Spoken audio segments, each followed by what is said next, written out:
We have the same DNA practically. You talk about that in the book too. 99.5% is identical, right? You and I are 99.5% identical, even though you're a lot bigger than me. We're 99.5% identical.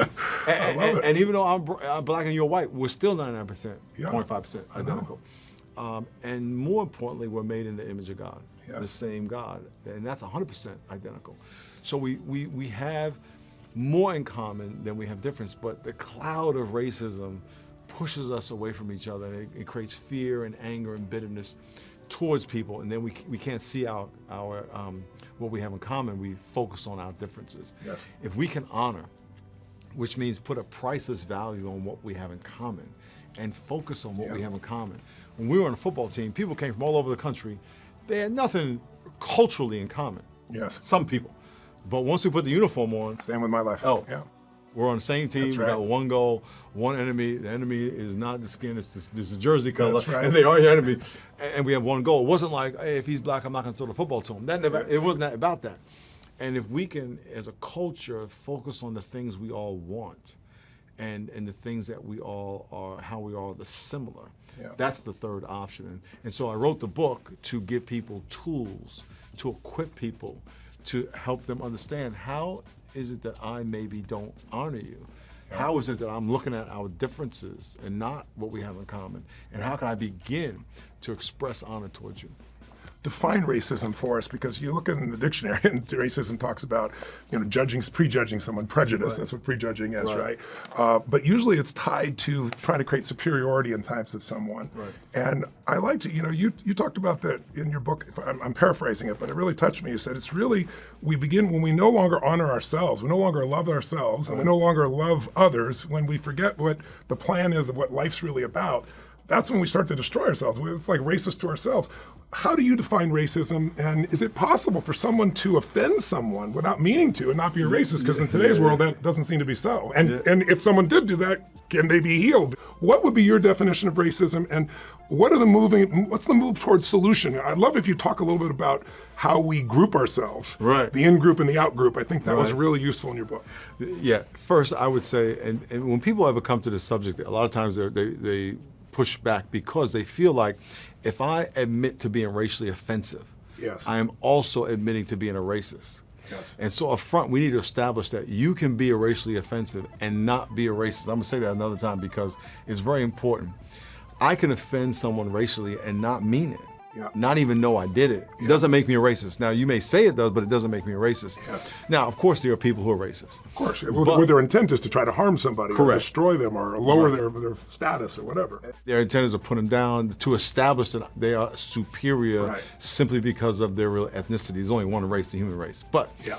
so racism purely is I am better than you because of my ethnicity. Yes. Now, there's three kinds. There's institutional racism, systems. Yeah. Then there's personally mediated, where it's just me and you. I despise you, I resent you. And then there's doing it to yourself too. Internalized right? racism, Yeah, right? Where I've been told over my life that I'm inferior, and culture tells me I'm inferior. And I believe Culture, it. and I believe it. Yeah.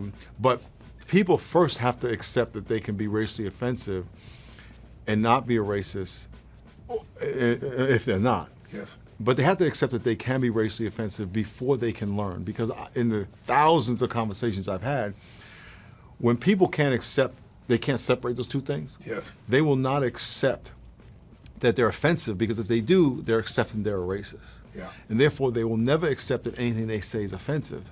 Therefore, the conversation never happens. That is a big frustration with people of color who are trying to have a conversation. Yeah. But if people can say, okay, maybe there's something I can learn. Maybe I have a blind spot. Yes. We talk about blind spots in the book as well, chapters 5 and 6. That there's things I don't know about how I view myself and how I view others. Because we were made in the image of God, I was created to love you. Yes. I was created to see God in you. Right. And when I don't see God in you, when I lower you Yes. and dehumanize you, I am living below my God-given design. Yes. So that's really on me. So social scientists has helped us understand this. What is it about the human mind? I don't think it's the human spirit, but the mind that makes us want to be with people we think are like us? And how does that affect the way we look at things that might be creating a blind spot that we don't notice? Exactly. Sociologists call it grouping. So we're all in groups. Men are a group. Pastors are a group. Yeah. Assistant pastors are a group. Athletes Athletes are a group. Good athletes, bad athletes. couple players are a categories. group. And even your position. So, and when you identify a group, these are people who you have a lot in common with, and you acknowledge what you have in common. So you feel more comfortable with them. You're more patient with them. You're more gracious. You have more positive assumptions about people in your group. Yes. But the opposite is true about the people not in your group. You have less positive assumptions. You're less patient. You're less gracious. Yes. And if the group happens to be ethnicity, and you are less gracious towards people who are not your ethnic group, that comes off as racism. Yes. However, if we could all step back and acknowledge the groups that we're in that have nothing to do with race, and how we give favoritism to the groups we're in, and just apply that to race, apply it to gender. Give us an example. Give me an example of that. I walk into a room and there's a bunch of pastors in the room, and we're a mega church, right? So we're a big church. So there's a group of pastors that are big churches, and there's a group of pastors who have small churches. Well, the group of pastors that have big churches have more in common with me. So I may walk over to them, and the group of pastors of the small churches may feel snubbed.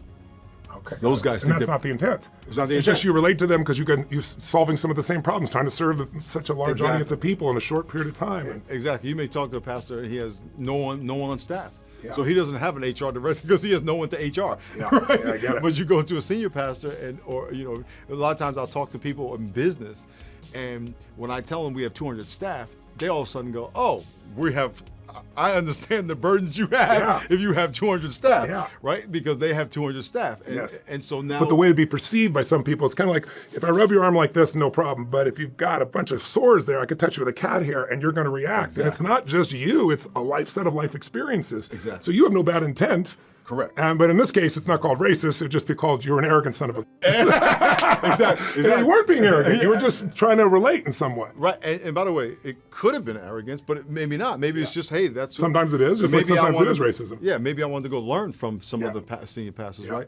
So we do that all the time. We gravitate to people we're more comfortable with, the people we're around, but the people who aren't in that group, who may want to be in that group, they want to learn from that group.